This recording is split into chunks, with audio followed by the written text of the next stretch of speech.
नमस्कार दोस्तों, मैं हूं नीरज राय। स्वागत है आपका फार्मा हर्ट्स में।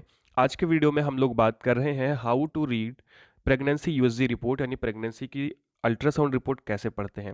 दोस्तों वीडियो थोड़ा सा लंबा होगा क्योंकि यहाँ पे डिटेल में हम लोगों ने बात किया है, तो वीडियो में लास्ट तक ज़रूर बने रहिएगा। और जेन्युइनली कह रहा हूँ, बहुत ज़्यादा मेहनत लगी है, तो चैनल को सब्सक्राइब जरूर करिएगा और वीडियो को ज़रूर से ज़रूर शेयर करिएगा अपने दोस्तों के पास। तो चलिए वीडियो की शुरुआत करते हैं।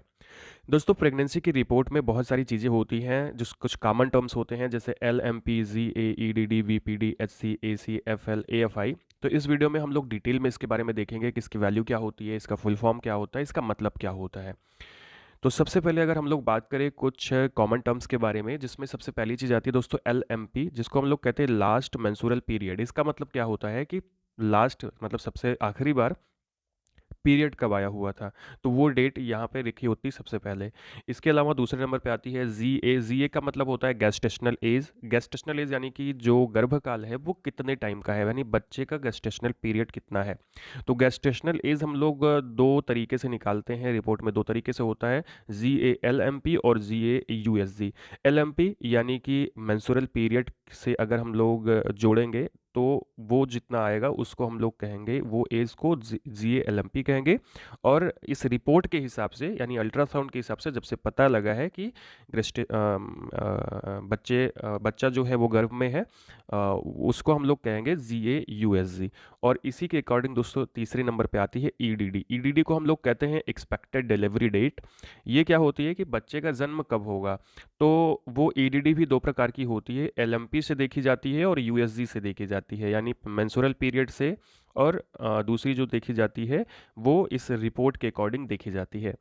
तो सबसे कॉमन चीज़ ये होती है शुरुआत में इस रिपोर्ट के बारे में।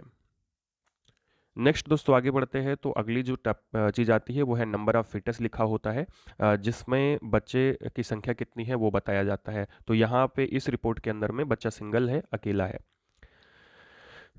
अब आगे की चीज़ें जानने से पहले थोड़ा सा हम लोग फीमेल स्ट्रक्चर्स के बारे में जान लेते हैं कि बॉडी का जो स्ट्रक्चर होता है फीमेल का वो कैसे होता है, रिप्रोडक्टिव सिस्टम। दोस्तों मेनली यहाँ पे जब हम लोग प्रेगनेंसी के बारे में बात करते हैं तो इसके बारे में, यानी यूटेरस के बारे में बात करते हैं, सर्विक्स के बारे में बात करते हैं। तो ये दो चीज़ें, इस सर्विक्स को और वेजाइना को हम लोग कहते हैं वर्थ कैनाल। और यहाँ पे अगर आप देखें तो सर्विक्स का जो पहला मुंह होता है जो यूटेरस की तरफ होता है, इसको इंटरनल ओरिफिस कहते हैं, इंटरनल ओएस के नाम से ये जाना जाता है। और जो बाहर का होता है उसको हम लोग एक्सटर्नल ओएस के नाम से जानते हैं। ये चीज़ याद रखिएगा, आगे काम आएगी। चलिए आगे बढ़ते हैं, और अगले नंबर पे दोस्तों आता है, यहाँ पे हम लोगों ने दो चीज़ों के बारे में बात कर लिया, तो अगले नंबर पे आता है आपका प्रेजेंटेशन। तो प्रेजेंटेशन का क्या मतलब होता है। तो प्रेजेंटेशन का मतलब जो सामान्य भाषा में अगर मैं आपको बताऊं, तो बच्चे का जब जन्म होगा तो उसका कौन सा पार्ट सबसे पहले बॉडी से बाहर आएगा, ठीक है। यानी सबसे पहले बर्थ कैनाल में कौन सा भाग आएगा। और अगर आप फिगर से समझना चाहते हैं तो बिल्कुल समझिए कि प्रेजेंटेशन कितने प्रकार का होता है, चार प्रकार का। एक होता है सिफेलिक, दूसरा ब्रीच, तीसरा ऑब्लिक, चौथा ट्रांसवर्स।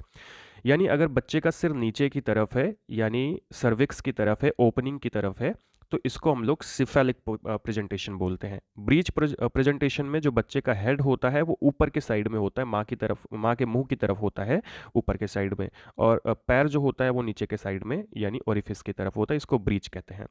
तीसरा ऑब्लिक जो प्रेजेंटेशन होता है दोस्तों, इसमें क्या है कि हेड जो है वो तिरछा होता है इस तरह से। और ट्रांसवर्स में जो है वो बिल्कुल स्पाइन, जो माँ की रीढ़ की हड्डी होती है, उसके बिल्कुल समकोण बनाता हुआ बच्चा इस तरह से लेटा होता है। इसको ट्रांसवर्स प्रेजेंटेशन बोलते हैं। इसमें सबसे अच्छा जो प्रेजेंटेशन होता है वो सिफेलिक प्रेजेंटेशन होता है, ये वाला। तो यहाँ पे इस रिपोर्ट के अकॉर्डिंग अगर मैं प्रेजेंटेशन के बारे में बात करूँ तो बच्चे की जो प्रेजेंटेशन है वो सिफेलिक है, यानी बच्चा कुछ इस तरह से गर्भ के अंदर है। नेक्स्ट आगे बढ़ते हैं। दोस्तों अगली जो चीज़ आती है वो होती है फीटल लाई। ये कहीं कहीं पे होता है, कहीं कहीं पे नहीं होता है। फीटल लाई यानी अब इसका क्या मतलब होता है, तो इसका मतलब कि बच्चा किस तरह से अभी इस समय में है बॉडी के अंदर में। तो ये तीन प्रकार का होता है, लॉन्गिट्यूडिनल, ट्रांसवर्स, ऑब्लिक। अब लॉन्गिट्यूडिनल लाई किसको कहते हैं, तो बच्चे की जो रीढ़ की हड्डी है और माँ के जो रीढ़ की हड्डी है वो एक दूसरे के पैरेलल है, यानी समान है, स्पाइन है ना। इसको हम लोग लॉन्गिट्यूडिनल फिटल लाई बोलते हैं। ट्रांसवर्स फिटल लाई में क्या होता है, ये माँ की स्पाइन होती है और ये बच्चे की जो स्पाइन है वो माँ के बिल्कुल ऑब्लिक है, चाहे ये इधर हो जाए चाहे ये इधर हो जाए, ठीक है। और अगर मान लीजिए ये इस तरह का बच्चा है ना, अगर इसका सर ऊपर की तरफ हो जाए, ठीक है, तो वो ब्रीच टाइप का हो जाएगा प्रेजेंटेशन, लेकिन अगर स्पाइन सीधी सीधी है तो वो लॉन्गिट्यूडिनल ही होगा। नेक्स्ट होता है ट्रांसवर्स, यानी बच्चे की जो स्पाइन है वो बिल्कुल इस तरह की सीधी है और माँ की स्पाइन दोनों प्लस बना रही हैं, तो इसको हम लोग कहते हैं ट्रांसवर्स फीटल लाई। इसमें सबसे अच्छा फीटल लाई बोला जाता है लॉन्गिट्यूडिनल को।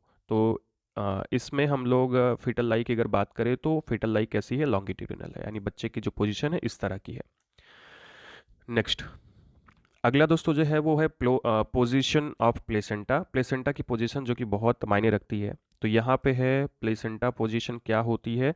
तो दोस्तों प्लेसेंटा पोजीशन का मतलब क्या है, तो अगर आप ध्यान से देखें इस फिगर के अंदर में, तो ये जो भाग है ये प्लेसेंटा है, और प्लेसेंटा से अम्बलाइकल कॉर्ड निकलता है जो बच्चे की नाभि से जुड़ता है, और इसी प्लेसेंटा के जरिए ही बच्चे को सारा मटेरियल मिलता है और बच्चे की सारी चीज़ें इसी से बाहर निकलती हैं। तो ये कितने प्रकार का होता है, अब देखो ये जो प्लेसेंटा है ये जहाँ चिपका होता है उसी के अकॉर्डिंग इसको हम लोग बोलते हैं। जैसे ये होता है anterior, posterior, fundal, placenta, previa, सब कुछ हिंदी में बताएंगे तो देखते रहिएगा। देखिए, मान लीजिए इधर माँ का जो है पेट है, और इधर माँ की रीढ़ की हड्डी है ना, और इधर आप ऐसे समझ लिए। तो अगर जो प्लेसेंटा है वो आगे की तरफ है, पेट की तरफ है माँ के, तो उसको हम लोग एंटीरियर प्लेसेंटा पोजीशन बोलेंगे, जैसे इसमें है। और अगर वही प्लेसेंटा पीछे की तरफ है, रीढ़ की हड्डी की तरफ है, तो उसको पोस्टीरियर बोलेंगे। ऊपर के साइड में है गर्भ में, तो उसको हम लोग फंडल बोलेंगे। और नीचे के साइड में है, देखिए यहाँ पे सर्विक्स है ना, ये सर्विक्स की ओपनिंग है, तो इसको हम लोग लो लाइन बोलेंगे या फिर प्लेसेंटा परविया बोलेंगे, जिसमें ये क्रिटिकल कंडीशन होती है, कई प्रकार की होती है। तो इसमें क्या होता है कि प्लेसेंटा प्रेविया में क्या होता है ना, कि ये जो ओपनिंग होती है यहाँ पे, जैसे ये सर्विक्स की ओपनिंग है, ये अंदर की ये ढक जाती है।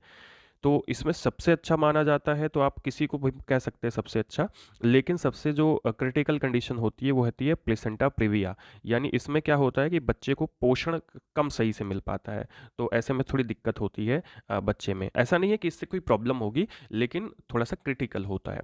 अब जैसे इस वाले रिपोर्ट में अगर मैं देखूँ, पोजीशन देखूँ प्लेसेंटा की, तो ये है फंडो पोस्टीरियर और कुछ मार्जिनल प्लेसेंटा प्रिविया है। फंडो पोस्टीरियर का मतलब क्या हुआ, देखो फंडो का मतलब है कि जो प्लेसेंटा है वो ऊपर की तरफ है, लेकिन थोड़ा सा झुका हुआ किधर है, पीछे के साइड में। यानी इस वाली रिपोर्ट के हिसाब से जो प्लेसेंटा है वो यहाँ पे है, देखिए इसमें यहाँ पे है, लेकिन थोड़ा सा नीचे के साइड में झुका हुआ है, लेकिन कुछ ज़्यादा ही झुका हुआ है, वो इतना झुक गया है कि जो आपकी एक मिनट रुक जाइए। देखिए, जैसे फंडो पोस्टीरियर का मतलब यहाँ पे प्लेसेंटा है और थोड़ा सा ऐसे नीचे झुक गया है, और कुछ ज़्यादा ही झुक गया है, कहाँ तक झुक गया है, तो यहाँ तक, ठीक है। और थोड़ा सा वो जो इंटरनल ओरिफिस है उसको कवर करने की कोशिश कर रहा है। इससे अगर थोड़ा सा आपको हिदायत दी जाती है इस तरह की रिपोर्ट में कि थोड़ा सा आराम करना होता है, उसके बाद फिर प्रॉब्लम ठीक हो जाती है। कैसे ठीक होती है, तो नेक्स्ट चीज़ जो हम लोग देखेंगे उसमें देखिए, नेक्स्ट चीज़ आती है प्लेसेंटा ग्रेडिंग, है ना।